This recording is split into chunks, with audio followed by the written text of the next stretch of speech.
Thank you, Chairwoman. I'm John Monroe. I'm here on behalf of the Kansas Association of Chain Drugstores, and I'm requesting introduction of RS 2607, and it's remote practice of pharmacy.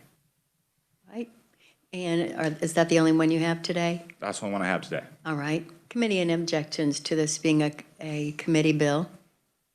Seeing none. Thank you, John. Thank you. Any other bill introductions this morning?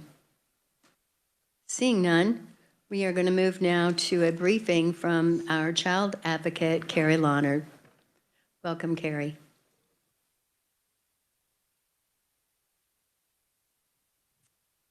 Good morning, Madam Chair, Vice Chair, Ranking Minority Leader, and members of the committee. My name is Carrie Leonard with the Office of Child Advocate, and I believe we have some slides prepared this morning.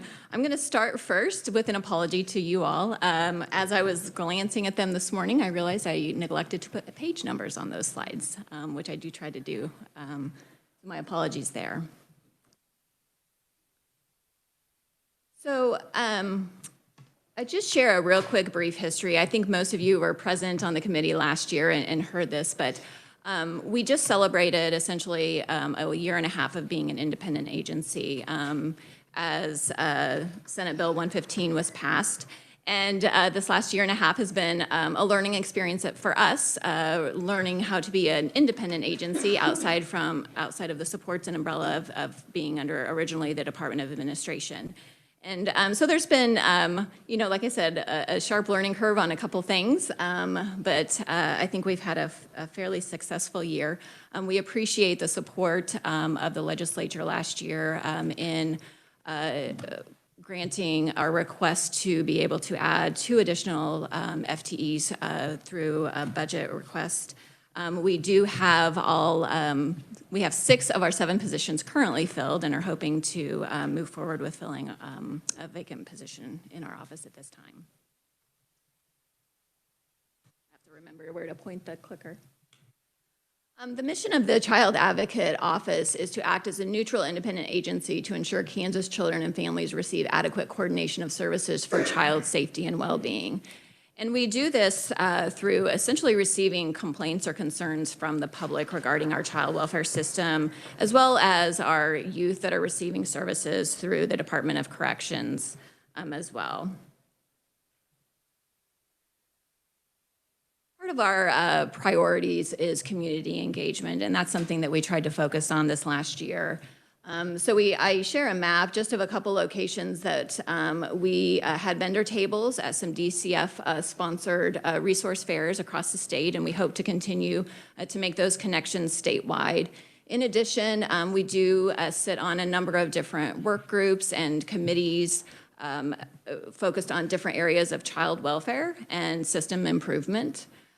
We had the opportunity to share with at the Kansas Youth Advisory Council this last year, which is always a wonderful experience to be able to meet our young people that are experiencing foster care or at that older age where they're getting ready to age out.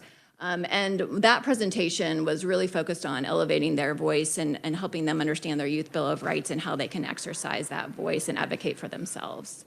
This last year, we also made a priority to try to just increase our resources, particularly for young people. So we have now a Youth Bill of Rights card that we can hand out to them, as well as a coloring book that has different resources. It has Youth Bill of Rights in there. It has a place where they can insert contact information for their guardian ad litem and other important people in their life. So who can file a complaint with our office? Essentially anybody. And so you'll see here that in 2025, the relationship of the person who brought the concern to us, we had an increase in natural parents coming to our office with concerns. We also received concerns from foster parents, other relatives, grandparents, aunts, uncles. Child welfare professionals will oftentimes bring concerns that they're seeing and experiencing as well. School educators, law enforcement, really a number of different individuals. We also receive, referrals from the legislators as you guys are hearing from your constituents about concerns in our system. One of the things that I think is important to remember that under our statute, the complainant's identity is, we are required to keep that confidential unless there is explicit permission to disclose that, and there's a reason to do so in order to move forward with our investigation or looking at trying to figure out a type of resolution. As far as our scope, it is important to think about what our scope is, because we do receive a lot of concerns that really are essentially outside of our scope. So it's a child, any child who is under the age of 18 who is either alleged to be a child in need of care, adjudicated a child in need of care, or who is currently receiving services through our Department of Corrections or has received services through KDOC in the last 5 years. The complaint would also allege that there's been some type of inadequate protection, a failure to keep our children physically safe, mental health, safety, and well-being, and that they're either not following established laws, rules, regulations, or policies.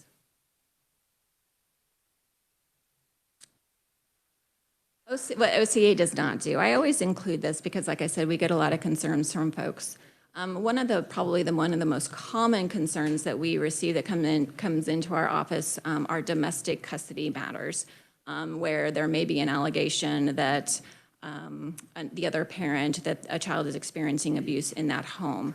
But they're not a child in need of care, they're not receiving services through KDOC. So in those circumstances, if there is a DCF report investigation, we will look at that investigation just to make sure that policies and procedures were followed and that safety was properly assessed.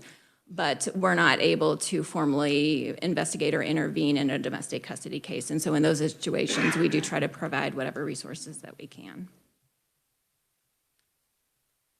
So as a concern comes into our office, we are, again, looking at scope, and then we're really triaging the concerns that come in. And we're looking at, is this a situation where this individual, a resolution essentially is receiving information and referrals? Is it a situation where we can provide a short, a brief, immediate assistance to help them achieve resolution? Or does it rise to the level that would warrant a more intensive or comprehensive investigation? So again, like I mentioned, we really kind of break those concerns down into 3 different categories. Sometimes we may think that it's a specific point in time, a limited action, and we may make a phone call, we may call a meeting to help find resolution, and resolution is achieved in that regard. It may be a situation where we do that and we think a resolution has been achieved and then a new concern comes in. And so it may move across the different categories, and we then may determine that a more formal investigation is warranted. So in 2025, we received 377 formal complaints involving 491 children. The chart shows you what the concerns that we received in 2024, and this is our calendar year, so not fiscal year, but calendar year. And you'll see an increase, and it was an increase of 60% total compared to from 2024 to 2025. So again, very thankful for the support of the legislature in adding those new positions to meet that need. The top concerns or reasons, so this has been consistent over time, and I'm going to talk about a little bit of connection to some of the things that we've recommended. Our primary area of concern is agency conduct. When you look at the numbers, you'll see that those don't necessarily equate the number of complaints that came in, and that's because many of the concerns that come in actually include a number of different areas of concern, and so we do try to track those. So we may have a concern that highlights agency conduct, but then also family separation and reunification, so we are tracking those as well. And so these are essentially the top, these are the 6 categories that we categorize the concerns, and then these are essentially the top 3 subcategories under each of those. One of the things that we're trying to do this last year is also pull out the concerns that we're receiving just around the judicial process. So we used to categorize those just under other, but we were hearing enough concerns around particular areas. One which I'll also mention later is around just the representation that individuals are receiving, particularly our young people, through their guardian ad litem.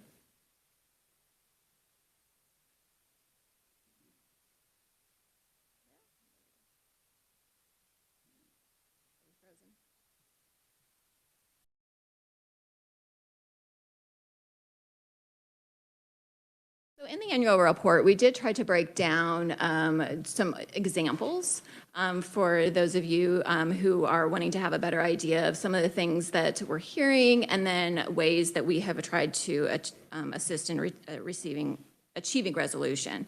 So under education, evaluation, and support, I'll just highlight one of them. So subsidy resolution. So we had a foster parent who had placement for fairly high needs children from 2 different case management providers. And so they had noticed that there was a discrepancy in the subsidy rates that they were receiving in order to support the needs of those children. And so we were able to facilitate a joint review of both agencies and DCF, and then be able to provide the foster parent a very detailed explanation as to how those rates had been determined. And so they had a better understanding of what they were receiving in order to meet the needs of the child. Another area is connecting families to resources. So something that we're commonly providing are, again, resources. And so oftentimes the foster parent or grandparent caregiver or other family member whose placement or youth really want to make sure that the judge is hearing what their concerns are, what their experiences are, and what they feel like they need in order to move forward in the case. And there are ways that they can do that. So there is the foster parent or caregiver court report as well as a youth court report. We continue to be surprised at how often individuals actually are not aware of that resource, and that they have the opportunity to submit that report to the court to ensure that the judge is hearing what their concerns are. So that's a very common resource that we're providing and helping provide some direction in how they can submit that. Resolutions prior to intervention. So sometimes just our inquiry or presence seems to move things along. And so, for example, we had a concern around a young person's not receiving mental health access that they felt like they needed in a timely way. Very shortly after we made an inquiry, the CMP was able to essentially figure out what the challenges were and the delays, and expedited that youth in making sure that they had the mental health resources that they needed. Another example is sibling connections or placement together. So that's something that we hear often, is that it's very difficult sometimes, particularly in larger sibling sets, for them to be placed in the same home and have regular contact.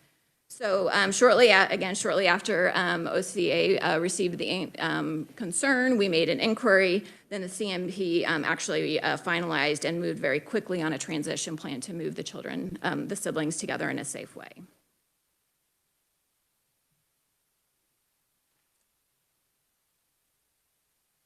When we have a more formalized investigation, then we will make supported or unsupported findings oftentimes. There are times that, and then based on those findings, then we will make recommendations that come out of that. And those recommendations fall into kind of a number of different categories. Those can fall into potentially policy changes, whether it be change in legislation, whether it be change in our DCF or CMP policy and practice.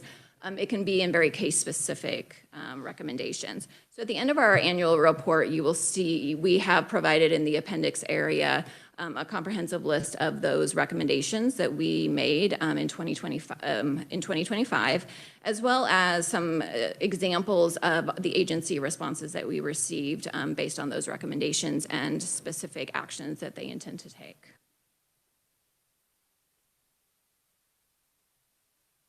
So in looking at systems change, which is one of our goals. Yes, Chair. Carrie, I'm going to stop you for a second, if I may, and see if there are any questions from the committee at this point. I have one. You mentioned at the beginning that there were some transition challenges moving to an independent agency. Do you mind outlining what those were? Sure, Chair. Thank you for the question. So some of the challenges were just some of the additional costs that we really just were not aware of that impacted our budget. And working with then, whether it be our budget analyst, our IT, and just figuring out, kind of sussing out what used to fall under Department of Administration and then now falls under our budget.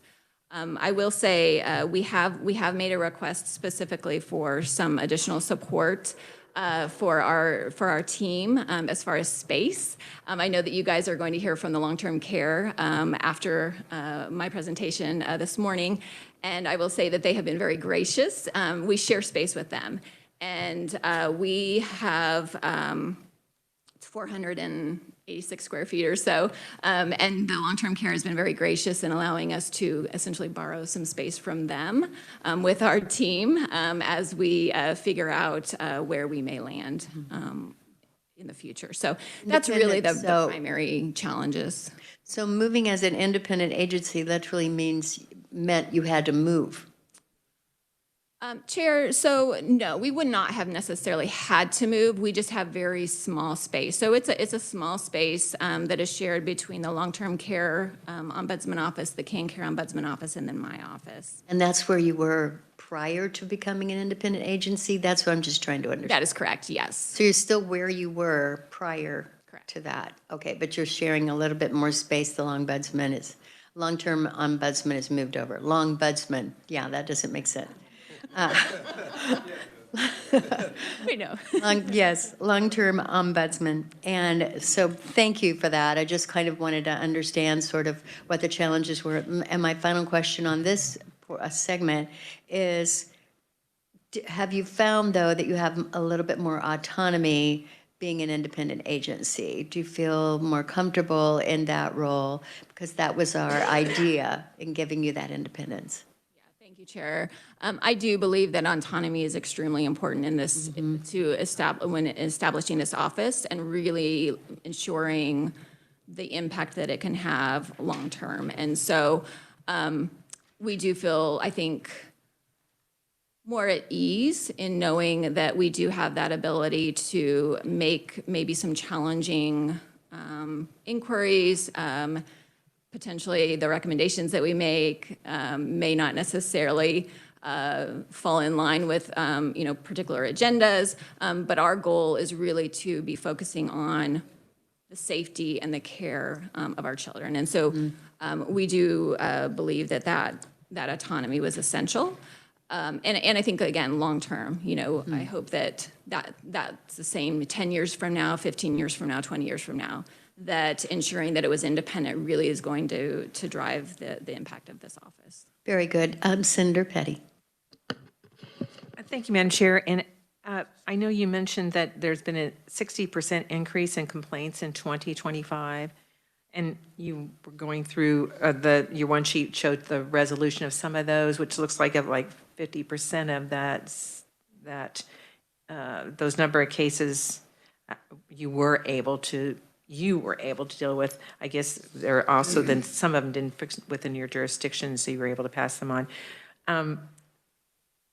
Do you have a specific reason why you think there's been such a large increase in 2025? Is it because of the office or just increased knowledge? Chair, thank you, Senator, for the question. It's probably a combination. I think a lot of it really has to do with people are still learning about our office. And I mentioned outreach and that's one of our priorities. So as much as we think we've reached across the state and we think people are aware of our office now, we're still continually surprised at how often we hear, we didn't know you were here, we didn't know this was a resource for us. And so we know that we need to continue those outreach efforts. So I do think that specifically has impacted that increase. I also think that, child welfare and our juvenile justice system and our families and youth, I just think that that's something that our Kansans are very in tune with and really want to make a difference and improve. So I think they're looking for ways to improve the system and what opportunities are out there. Thank you. Additional questions, committee? Seeing none, thank you. Please continue, Carrie.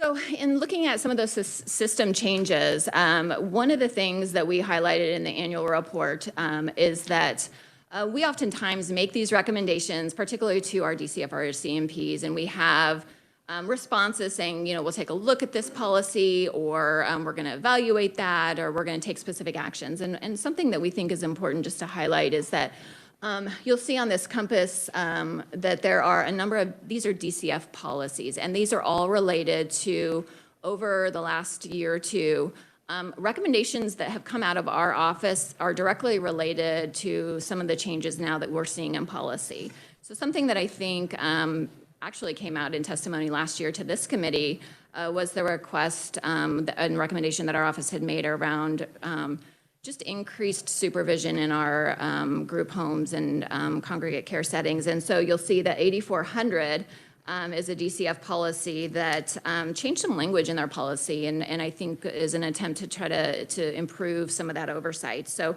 they now have their DCF regional staff shall conduct, and it used to say informal on-site visits on a quarterly basis, and now it says unannounced visits on a quarterly basis. So we're very encouraged to see that policy change occurred, and that there's that clarification.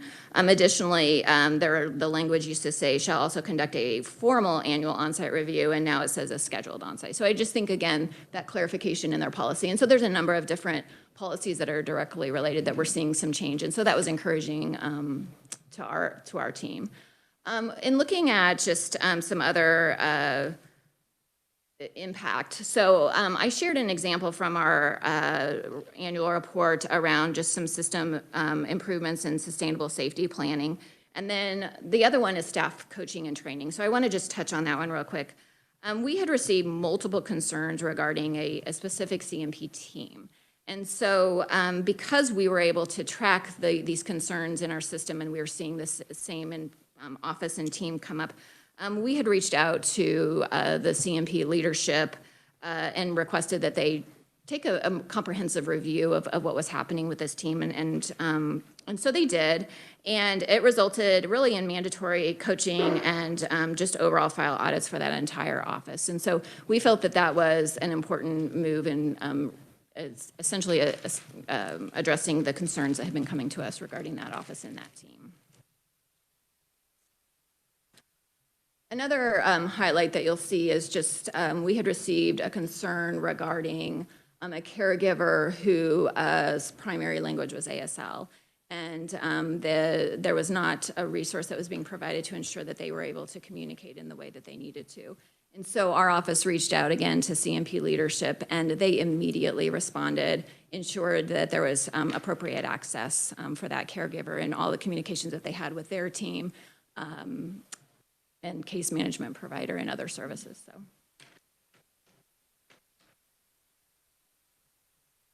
So just in looking at, in our annual report, you'll see that we had made a number of different recommendations over the years. And so we took a moment to take some time to connect those, and then looking at just some priorities. So this involves both some just generalized systems change, as well as maybe more specific policies and practices within our providers. So some of the things that I just want to highlight, particularly for this group and in thinking about the continuum that families are and the path that they're on, really focusing on some of those early prevention resources. So as you guys hear from different other entities and providers in thinking about ways that we can really have an impact on our children and families, that includes some of those recommendations here. One of those includes DCF and KDADs working very diligently to problem solve access to the services through our crisis respite centers for youth that are experiencing foster care. So right now, if a youth is in foster care, they're not able to actually access the crisis resource center's services because it's essentially, it's the, I don't want to say double dipping, but it's essentially the resource is supposed to be provided through foster care. So we would just encourage that DCF and KDADs can very diligently explore if there's a way to problem solve that and that our young people can access that important resource and for caregivers. Another one I think I just want to highlight, particularly that came out of last year, is the passage of HB 2075. So in our 2024 annual report, we had highlighted the concerns around the lack of 24 access, particularly by law enforcement and other responders to DCF. And so HB 2075 was passed, which did then provide a pathway for there to now be 24/7 access for law enforcement to make a referral and request that there then be a DCF response. We would just encourage the legislature to continue those conversations with DCF, monitoring the impact of HB 2075. Is it meeting the needs now of our community and our law enforcement responders, or is there additional steps that need to be had in order to ensure appropriate responses to our families? Something else that I want to just note in our recommendation is we last year and then again this year in our annual report spent some time focusing on encouraging ways that we can support our workforce. As you may recall, our number one concern continues to be agency conduct. And so we have, there's a disjointed training and support based on our DCF and then our private providers. And so we have continued to encourage exploration of some type of standardization when it comes to training, particularly because the education requirements changed a number of years ago. So our workforce is coming in with a different skill set. And so we have continued to encourage some type of standardized pre-service training and competency requirements. We've provided some examples of how other states have tackled this same issue. Right before this morning, I was actually informed, and this is, I just didn't track it properly, is that apparently there is an ask that's included in our DCF budget to support something very similar to this. So I would just encourage this committee and others to take a deep dive in looking at what that specific fiscal ask is and what their intention of using that to then support our workforce as far as training and certification and competency standards. I also want to just highlight that our office had the privilege to be invited to join the Judicial Council SYNC and Juvenile Offender Advisory Committee that was asked to take a look and deep dive into our guardian ad litem system. And so there is a very comprehensive report that was issued by Judicial Council on December 5th of 2025. And if you have not had the opportunity to take a look at that and the recommendations that came out of that report, I would strongly encourage this committee to do so. There are it highlights some pretty strong recommendations as well as potential kind of interim steps that could be taken in the meantime. So again, encourage all of you to take a moment to look at that. And Chair, that concludes my formal presentation. I'm more than happy to stand for additional questions. Questions, committee? Senator Petty. A question came up not concerning necessarily foster care, but just with the care, I mean, with services in general. And so since you mentioned about sign language and that issue, I'm just wondering, has the issue of language communication within foster care ever become one of these complaints? Chair, Senator, thank you for the question. You know, we've only had a very small, maybe just a couple concerns that have come in. And I would say over the last, not just since we became an independent agency, but just really since we were created originally under an executive order.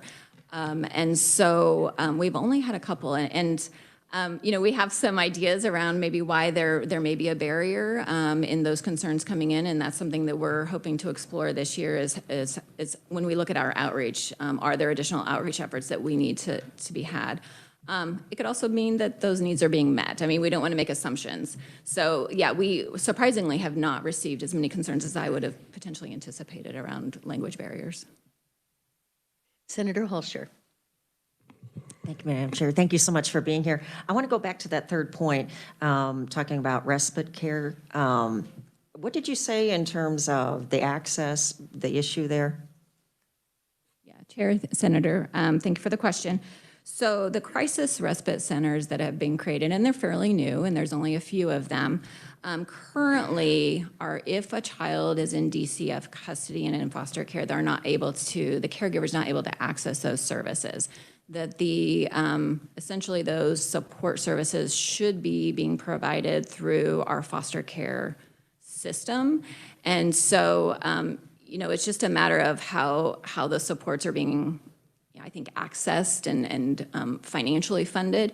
And so we would just encourage exploration of, is there a way to problem solve that, so that if our youth are in foster care and the foster family and they're experiencing a behavioral crisis, and there's a crisis respite center in that area, is that something that they could access? Otherwise, respite is supposed to be provided through the foster care system. Thank you, because I will say, as I talk to people in terms of foster care, that's an issue that comes up pretty frequently, the need for the respite care. So thank you. Anyone else? Okay, thank you so much for your report today. Now we'll move to Haley Ordoin with the Long-Term Care Ombudsman.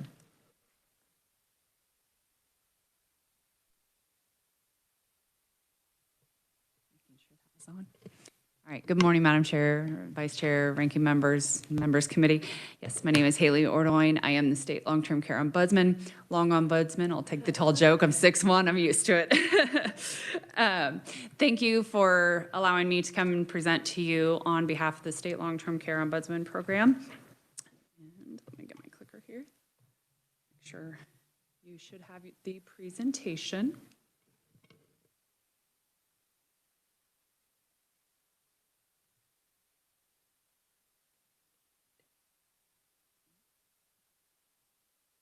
Making sure I can get this going correctly. Haley, while you're working on that, I just did.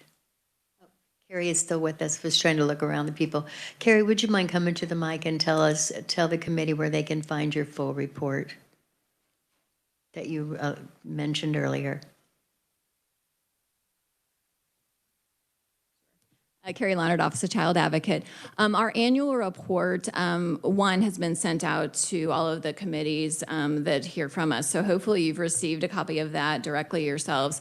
As far as the public, it will be posted on our website. I know that we were actually talking and working on that yesterday. I don't know if it formally got up. I didn't check this morning, but we will make sure that that gets done. So on our website, there's a tab that says reports, and it will have all of our annual reports from the previous years as well as this year, along with a couple other reports that we've made over time. Thank you, Carrie. Haley, thank you. Okay, we will try this again. All right, well, first I wanted to start off just by showing to the committee the structure of how our office does work. There we go. All right, so separate from my predecessor here, we are structured, we aren't independent of other associations, but we do fall under the line of the Department of Administration through the Office of Public Advocates. So KDADS does handle our federal grant awards and reporting requirements and such, and then we do receive support through the Department of Administration through human resources, IT, financial management, things along those lines. But then otherwise, there's us, and we have our 12 regional ombudsmen throughout the state. You will see further in the presentation kind of how that is divided. And then we also have volunteer ombudsmen. That number used to be a lot higher. COVID happened, and that is something that we are working to try to build back up. Within those certified ombudsmen, we have myself, our special projects manager, an administrative ombudsman, and then our regional supervisors. So we are a federally required by law through the Older Americans Act position. We're in all 50 states, plus the District of Columbia, Guam, and I believe it's Puerto Rico. So we are all across the U.S. So what do we do? What is an ombudsman? An ombudsman is a Swedish word for advocate. So we go in and we are the advocate for the resident. So we bring their voice. We work towards resolution of any problems for their liking. So we can have, anybody can report a concern. We could have a family member report a concern of, something in mom's care, but if the resident, they themselves that we go to, that is our first step. We always go to the resident to see if they are able to give consent. We do not determine competency, and that is kind of a big misunderstanding very frequently.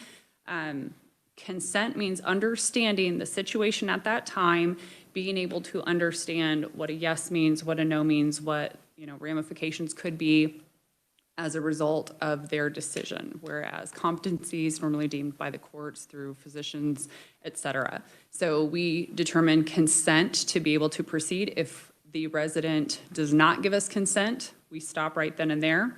If they are not able to give consent, then it then defers to their designated decision maker, power of attorney, guardian, what so there be.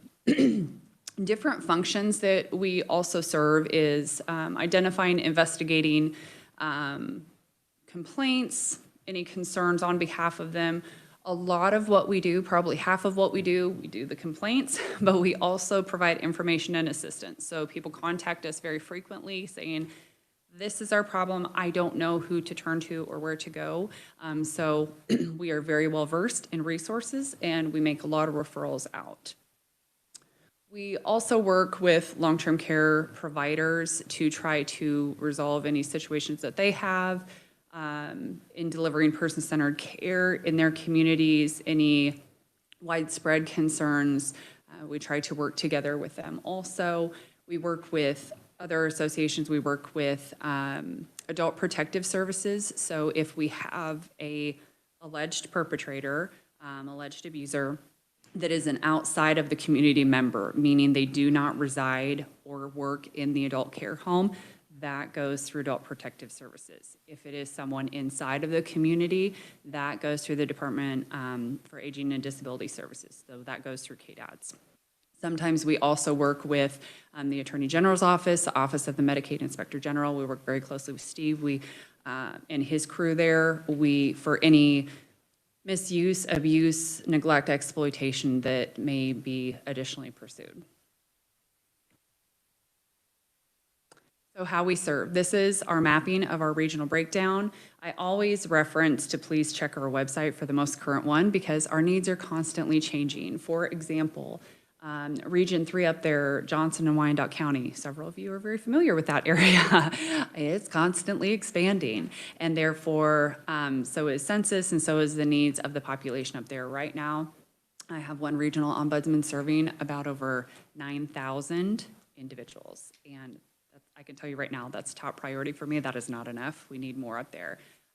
He literally cannot get to every case that he is called about and concerned, and we want to fix that.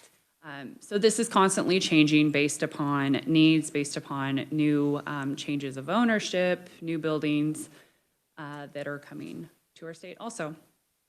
A little bit more breakdown of what we do and how we serve. Like I stated before, we provide that information and assistance and consultation.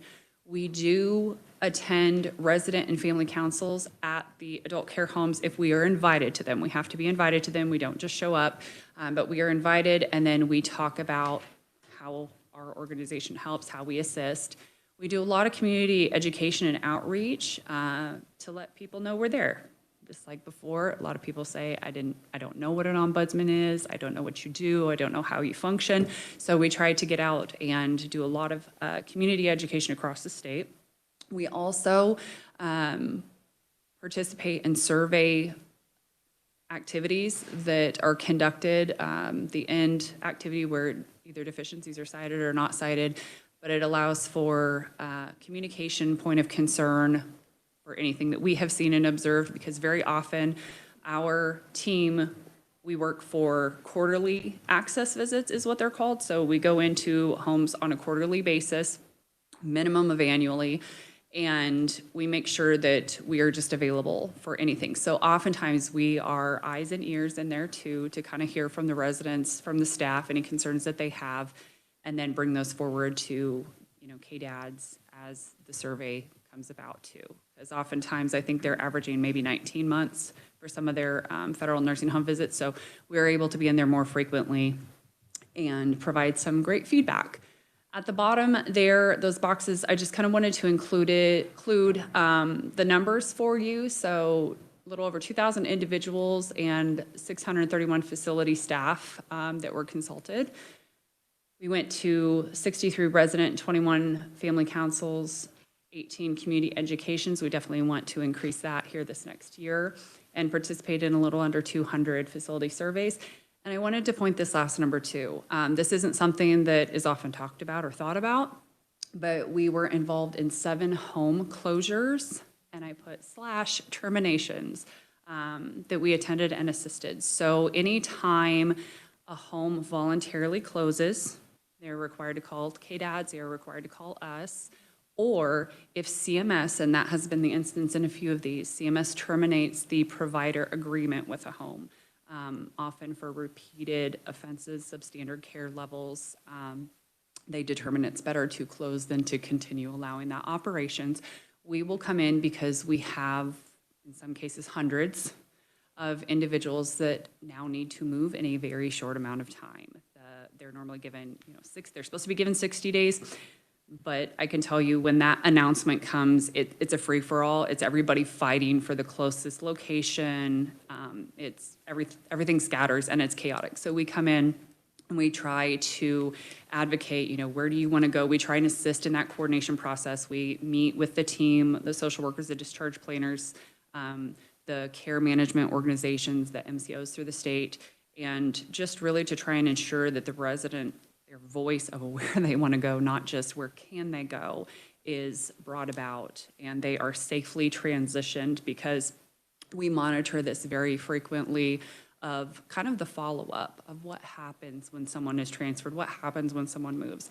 And it can be very traumatic. We had one closure that I will say was about 100 people. And in the year, it's not even been a year since that closure happened, 11 individuals that weren't on hospice, weren't planning, have passed. So there is some factual evidence. There have been studies that show that that is a traumatic experience. So we always try to advocate for that to be done safely and considered. So who makes the, yes, ma'am. Quick question, would you just explain which of the long-term care facilities, that, not the names, but, we know of independent living, we know of assisted living, then you have, more acute care. Could you explain which of those you oversee? Absolutely. So the state definition of adult care homes, we have skilled nursing facilities, so your long-term care, Medicare certified homes. We do also have home pluses. You'll see RCCs referenced here. Those are residential community care communities. Home pluses, assisted livings. We do not go into independent livings, and we do not go into NFMHs, nursing facilities for NFMH, any behavioral mental health facilities. That is our jurisdiction. All right, I will continue unless any further questions at this time. Okay, so who can make the complaints? This is kind of our pie chart of who can report a complaint, and quite honestly, it's anybody. Anyone can report to us. We do have a 24-hour call line. It is not staffed at all, but we reply within 24, 48 hours. Most often it is the resident, they themselves, that contact us, but it can be their family, their friends, a representative, the ombudsman program. So within my jurisdiction, if I feel that there is a concern for all residents involved, I can make a report or a complaint. Facility staff, very often, they can report to us their concerns too. And then I have had legislature contact us. We have had physicians, police. We do get some referrals sometimes through Adult Protective Services, through Medicaid Inspector General. They'll cross-reference to us too. And sometimes through KDADS also. Just a little bit of our activities. This was kind of the slide I was referencing about who all we serve and what that looks like.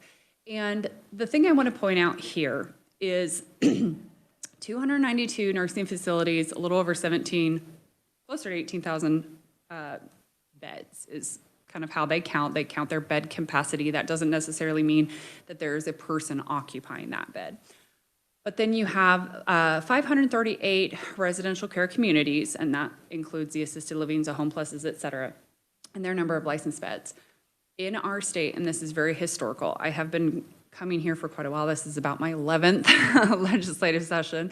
The trend has continued. You are seeing a decline in the nursing facilities, a decline in those skilled nursing homes, long-term care, higher level of care settings, and an increase in the assisted livings, independent livings. If you see KDAD's report, you'll see those numbers and how that changes. Why I feel that that is important is that on the nursing facility side, there are a lot of regulations. We used to reference it as the watermelon book. That's this thick green, white, and red book has all these federal regulations that they have to comply with. The adult care homes on the state licensed only side, it's only the state regulations and state requirements. So there's much less regulations, much less oversight, and we do find that that comes into play sometimes for how we're able to advocate for someone, because if there is not a state regulation, even if we think that it's wrong, we call KDADs to investigate. They're checking whether they're out of compliance with regulation, not whether wrongdoing occurred or not. So it's kind of puts it in a really hairy position. I think it's just something to reference and to understand. But when we do get actual complaints, these are kind of the categories that they're broken down into: the resident rights, resident care, facility environment and administration, and the non-facility. And I included kind of a little description for you of what those are. But I wanted to break them down so you could see just visually what those include. So over half of them are actually the resident rights and then resident care. That makes up a little over 75% of what we're called for. And then these are our actual numbers for this last federal fiscal year. So our federal fiscal year that we track is October 1st through September. So that's our capture period. And you can see that autonomy, choice, rights, privacy is one of our top ones, along with the actual care. But that's a numbers breakdown for us. And then I touched to a little descriptiveness for what are some actual complaints? Like, what are you, when you say resident rights, what are you talking about? We've, obviously abuse, neglect, exploitation is very high that we try to intervene. Financial exploitation, discharging residents for symptoms of diagnosis that they came to the facility with. We'll talk about discharges here in a little bit. That's a very hot topic. Demanding that visitors not speak about certain topics. We've had powers of attorneys and guardians, try to honestly really control who visits, when they visit, what they visit. We've had them try and tell our association what we can talk about, which is not allowed.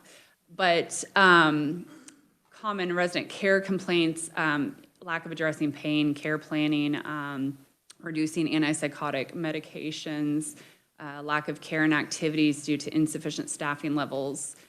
Common environment complaints, we get called a lot this time of year if a building, loses their heat and they're not able to maintain. We make sure that that is quickly addressed. We have wonderful little cold snap coming up this weekend. We're anticipating we're going to have some contact about that. So, hoping facilities are proactively putting some plans in place to address that. Insufficient staffing levels and staff turnover. And then those non-facility complaints, a lot of times it's going to be, KDADs in the survey, and I called in a complaint, they're not coming out in a timely manner, subject to interpretation. I understand that.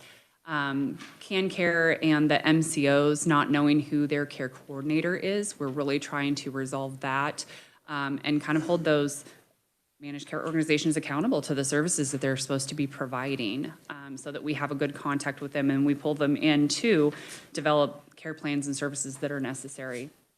And then I wanted to touch on the staffing. I know staffing is a federally kind of hot topic button right now, but what we hear a lot from the residents is there's heavy agency staffing use, lack of inadequate training, not really understanding the person and their individual needs, not enough staff to meet the residents' needs, and then staffing heavy with administration, but not actual caregivers. So we have nurses in offices doing a lot of things, and so it appears, that they're very well staffed when it comes to paper and numbers, but the actual number of care being provided is lower, is what our complaints we receive very frequently.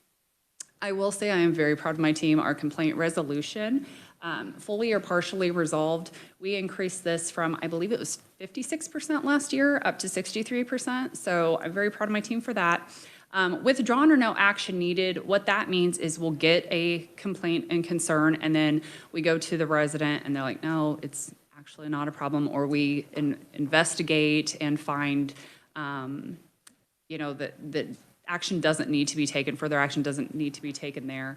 And then every once in a while, we do get some that are not resolved. But for the most part, we are able to resolve them. I will say our number of complaints that we have worked has gone down. And I say that we have worked because it's a matter of what we can get to, because the time frame for working them has increased. We're getting much more complex cases that aren't a quick resolve. So one has gone down because the other has gone up is what we're seeing in those trends. But this is just a little bit more breakdown, kind of some of those numbers that I previously discussed for you. I wanted to now get to kind of some systemic issues that we see. And I say systemic because some of them are nationwide and some of them are more specific to our state. But you will find anytime I bring you a problem, I have been very well trained by your predecessors. I better bring a solution or at least some possible solutions to the situation too. So as I said before, staffing is always a challenge. I was a previous provider in these homes, so I understand the problem that staffing challenges pose. But in our state currently, we only require a 1 to 30 nursing staff to resident ratio. And I thought about this last night to try and put this in perspective, because we have the children that we serve, we have the seniors that we serve, and sometimes it's equal to compare, sometimes it's very not. In this case, I think about my sister-in-law who runs a daycare, okay? I know that in those daycare settings, it's based on the level of needs that they have. If you have more infants, you have to reduce your capacity, okay? In our current staffing ratios, we don't follow that guide. So I could have, and I'm just gonna use this as an example, our chair could be the one staff to 30 individuals. She could have half of that population need 2 people to assist them, a 2-person lift, a 2-person transfer, need full toileting and bathing assistance, okay? And then I could have another individual that their team has a population of 30 individuals and maybe a quarter of them are those high needs. Otherwise, they're pretty independent. I could have another home over here that has a very high population of cognitive impairment, different levels of dementia care, and they're all staffed to the same standard. So there has been some federal conversation about creating staffing formulas based on what the home reports in their case mix index of what their level of care needs are. And we would also encourage just kind of monitoring of that. Haley, thank you so much for your presentation today. I know you had a little bit more for us.